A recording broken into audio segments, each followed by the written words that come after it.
El fin se acerca. Las arenas se deslizan y las manos se estiran.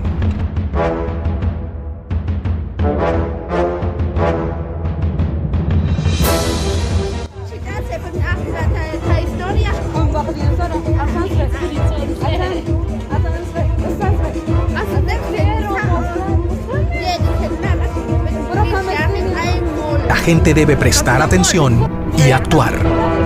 Lo hemos visto antes, lo vivimos ahora, lo viviremos en el futuro, pero la humanidad continuará.